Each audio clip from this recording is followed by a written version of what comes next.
এমনিতেই বনভোজনের মরশুম, তার উপর বছরের প্রথম রবিবার। তাই রবিবার রাজ্যের প্রতিটি বনভোজ স্থলে দেখা গেল মানুষের অস্বাভাবিক ভিড়, নাচে গানে আনন্দমুখর পরিবেশ। তবে এদিন পাঠশালায় দেখা গেল ব্যতিক্রমী দৃশ্য।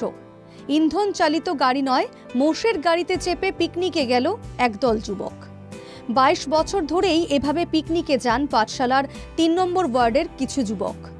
মোষের গাড়িতে লাগানো হয়েছিল কলা গাছ ও বেলুন। দুটি মোষের গাড়ি নিয়ে এভাবেই পিকনিকে যাওয়ার দৃশ্য সত্যিই বিরল।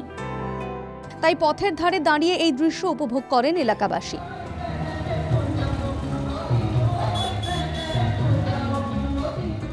এদিকে রবিবার বনভোজ করলেন মঙ্গলদৈর সাংবাদিকরাও। ব্রহ্মপুত্রের পাড়ে নৈসর্গিক প্রাকৃতিক পরিবেশে পিকনিক মঙ্গলদৈ প্রেস ক্লাবের।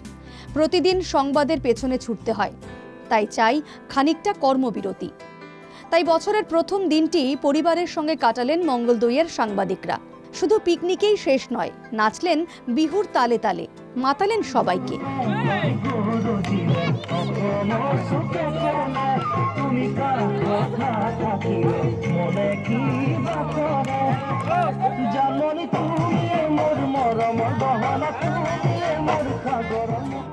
উজান অসমেও পিকনিকের মেজাজে সাংবাদিকরা। ছৈখোয়ায় ধলা সদিয়া সংযোগী ভূপেন হাজরিকা সেতুর কাছে পিকনিক তিনসুকিয়া জেলা সাংবাদিক সংস্থার। কেউ ব্যস্ত ভুরিভোজ তৈরিতে, তো কেউ ব্যস্ত নাচে গানে।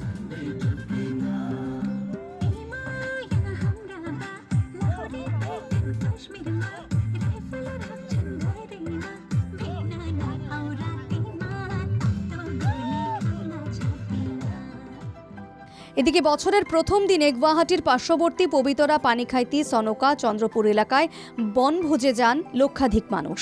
ফলে সকাল থেকে তীব্র যানজটের সৃষ্টি হয় নারাঙ্গি চন্দ্রপুর রোডে। কয়েক হাজার গাড়ি যানজটের মধ্যে আটকে পড়ে। সকাল থেকে চলা এই যানজট রাত 9টা অবধি ছিল। তারপর ধীরে ধীরে পরিস্থিতি স্বাভাবিক হয়।